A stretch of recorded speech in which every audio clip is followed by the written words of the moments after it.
So it's President Putin's birthday, and for his birthday, the Ukrainians are bringing plenty of fireworks displays. On Putin's birthday, Ukraine launched up to 209 drone assaults deep into Russia, striking targets up to 2,000 kilometers away. Yeah, here it is in the Kyiv Post. Drones hit 2,000 kilometers inside Russia, 209 drone barrage on Putin's birthday. Just a couple of paragraphs from here. Ukraine launched a massive drone attack overnight on Tuesday, marking one of its deepest strikes to date, hitting Russian city of Tumen, more than 2,000 kilometers from Ukraine's border. Moscow reported intercepting 209 projectiles, 184 between 11 p.m. and Monday and 6 a.m. on Tuesday, and an additional 25 from 7 to 8 a.m. Most were intercepted over the border regions of Kursk and Belgorod. I'll show you all about that. And most of what we're going to show you is going to be on the later half of this video when we're looking at what's going on the battlefield, and the videos there will just be mind-blowing. Okay, most were intercepted over the border regions of Kursk and Belgorod, according to the Ministry of Defense. So let's look at what was happening like with this kind of thing. So yesterday there was another explosion. It wasn't covered in the video yesterday, but an explosion at the oil refinery in Tumen in Siberia, 2,000 kilometers from Ukraine. Locals reported 2 UAVs attacked the facility. What I understand here is that there was damage, but it didn't destroy, like it didn't shut down production. But hitting 2,000 miles, that's pretty impressive. Fire is still raging at the Fedosia oil depot struck by Ukrainian drones on the night of October 6th. It remains active. Flames have spread to additional storage tanks, 4 large ones now at risk. Tanks marked in red were hit in previous strikes. Those in yellow are threatened by the fire right now. So Fedosia has been hit before. Here's the new tanks. And so, yeah. Okay. Ukraine's 92nd Brigade reportedly destroyed the 92N6 radar of Russia's S-400 system. So we see something go up. Andrew Perpetua has a theory that some of these are decoys. They may very well be, but this is what it is. This is what a 9200 or 92N6A radar system looks like. Operators of the Ukraine's unmanned systems forces have struck a Russian Zytel electronic warfare station in Luhansk region.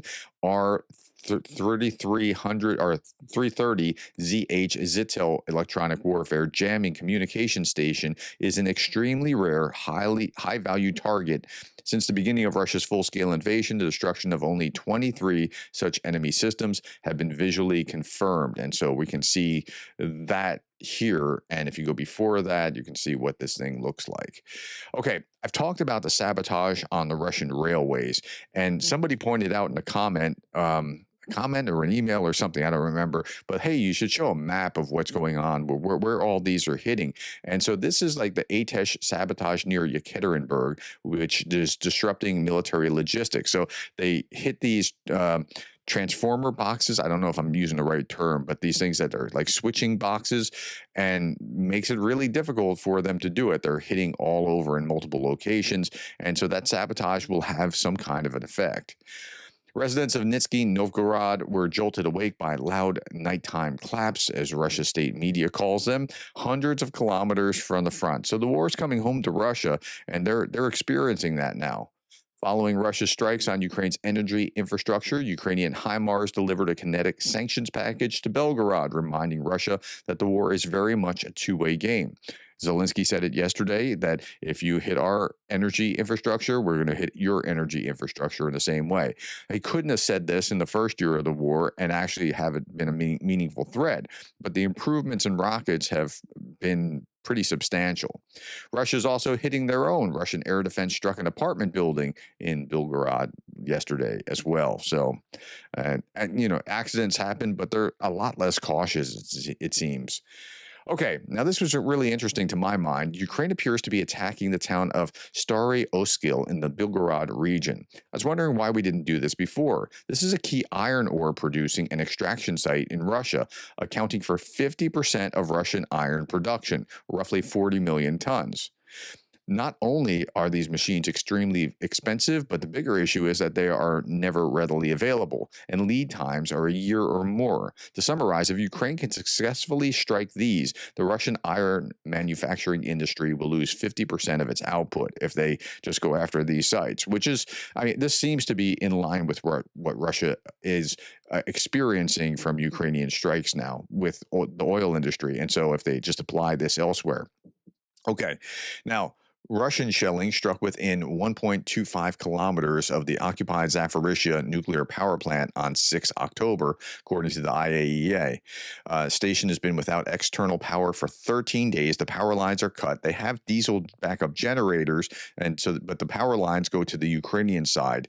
This is the 10th blackout since Russia's invasion, so got to keep an eye on that.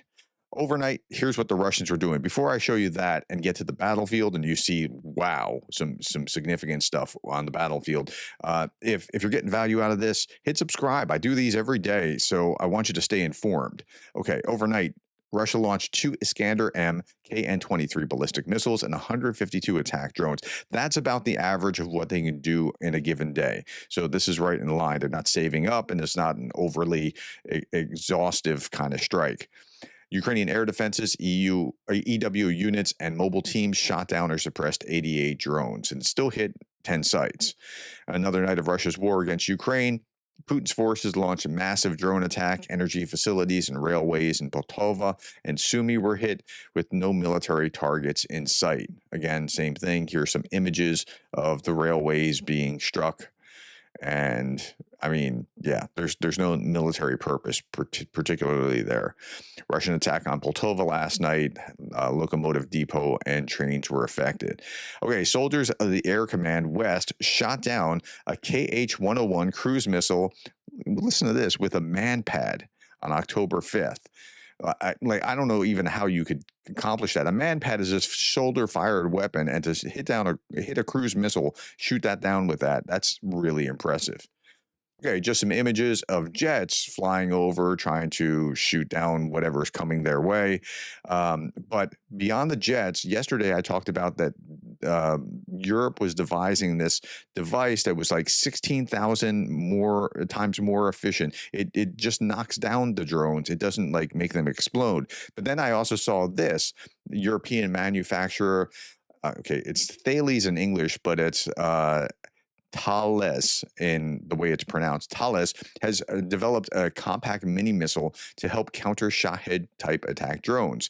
This warhead for the 70 millimeter missile is filled with thousands of tiny steel pellets and nearly 1 kilogram of charge. So the other system I was just describing would hit it and knock it down. This system goes up and does like a shotgun blast. And so I'm looking forward to seeing how effective this one is. Okay, let's look at the battlefield finally. 1,020 Russians off the battlefield. Remember, 1,000 is going to be the average. That'll get us to another 100,000 casualties by New Year's Day. 3 tanks, 6 armored fighting vehicles, 29 artillery systems, 79 vehicles and fuel tanks day over day. Engagements and casualties above average. Considerable losses of land-based systems day over day. Cross direction, the one that we really keep our eye on, 49 assaults. That's about right for about 1,000 casualties. Now, let's look at some of this video. The Phoenix unit repelled a Russian assault in Konstantinivka, Donetsk region. Taking advantage of poor weather, Russian forces attempted to seize the town using armored vehicles. This wasn't last night. This was the day before. Phoenix drone operators struck all targets, halting the advance completely, destroyed 1 tank, 2 armored vehicles, and a BMP. Like, just trying to push across that open land where all the drones are, it's just exceedingly difficult, and it's not been successful. This is why I don't fear like that Pokrovsk will be overrun like by armor and infantry and that sort of thing, so much as just being hit and hit and hit and hit by drones.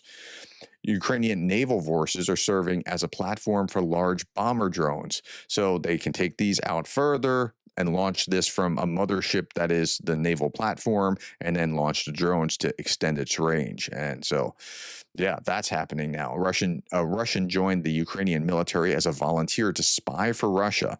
So this Russian citizen who joined the armed forces of Ukraine as a volunteer was detained in Lviv after providing the FSB with coordinates for missile strikes on Lviv Oblast, the SBU reports. So good that they apprehended this guy.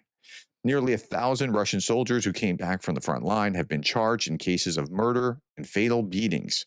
Well, what do you think was going to happen? You just let a lot of them you let out of prison in order to serve with Wagner and that sort of thing. Since 2023, at least 989 criminal cases against Russian servicemen for murder and grievous bodily harm resulting in death have been filed in garrison courts. So, I mean, if I was Putin, I wouldn't want all these servicemen returning. I'd want to keep that war going over there so that this doesn't happen. Here it is. Look at the statistics. 2020, 2021, 2022. Then you had to see this huge spike. 1,000 soldiers on trial for murder. Well, I mean, we're rounding up, but you get the idea. In a desperate attempt to maintain control over increasingly demoralized troops, Russian commanders on the Kherson front have confiscated soldiers' bank cards ahead of an upcoming deployment. Nothing says morale will be boosted like taking their money, right? Okay. Also, losing 280,000 men year over year, or in over this past year from the economy has tremendous effects on the Russian budget. What are we talking about? Well, look at this. Total losses over 8 months since January, 280,000. And Constantine's a reasonably trustworthy source, as I can confirm these numbers indirectly. I've seen reports done by our units. They're not exaggerated. So look at this. In total, 281,550 Russian soldiers lost in 2025 per a leaked report. It includes 123 that are either killed or missing. So here's killed and missing, total that up to 123,000, and another 158,000 wounded. So putting the missing category with killed makes sense because we don't know how many of those missing are just like lying there dead on the battlefield.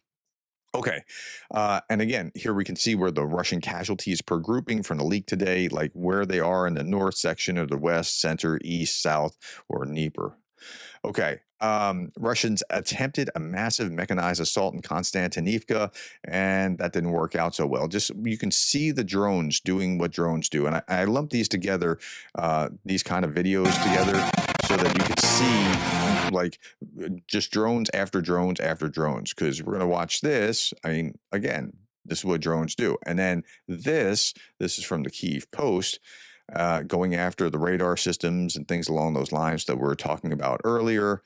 And then we'll also see this. It's pretty bad. I mean, drones are just taking their time looking for whatever their targets are, right? Yeah, let's just look at this. Is there just, I mean, drones just flying through and like the truck doesn't have a chance. Yeah. And then there's this for the soldiers on the ground. I mean, it's even worse for them, right? I mean, there's really no chance. An infantry soldier versus a drone, there's no contest, and you don't see anything explode. You see it stop just before, but that's what's actually happening on the ground on the battlefield. Okay, now. What does that mean for Russian territorial gains? We talked about losses. We talked about, you got to see it visually. Russian territorial gains in 2025 amounted to 3,300 square kilometers. According to a leaked document, Russian losses estimated cost per conquest 100 acres. So per 100 acres, they lost $7 million worth of equipment, let's say. 11 soldiers killed, KIA, 19 soldiers wounded, 4 soldiers missing. And this is what, like, look at the tiny little changes in the map. See the changes in the map where my cursor is? Like that's what they've gotten over that time. It's not a lot. And you, I mean, it's taken a little while. This is all of 2025. This is what they've taken. So there we are. Okay, I want to correct something from my reporting yesterday. Yesterday, I showed you this video from an open source intelligence thing about this war, and it was like, whoa, did that happen? Because I was going to show you the next video, and it turns out this was AI and it tricked me. I mean, I write papers about it. I'm about to go to a conference and talk about AI, and I got tricked myself. But we're correcting the source because Eric reached out to me and showed me that this was an AI generated something. But it works so well with the next video I was going to show you. The bear that crawled into or went into this pig pen, and the boar that was not having it, right? Now, as far as I know, I mean, this could be generated as well, but it comes from a source that is not known for AI generation as well. But that bear does not want any part of that boar. That bear is getting out of Dodge, and that's why I was showing you that. At any rate, that's all that I have, my friends. Thank you for watching this. Thank you for your comments. If you put comments below, I try to read as many as I can. If you haven't subscribed, I do these every day. Hit the like button if you want this to spread. But thank you more than anything for being the kind of person that cares about Ukraine.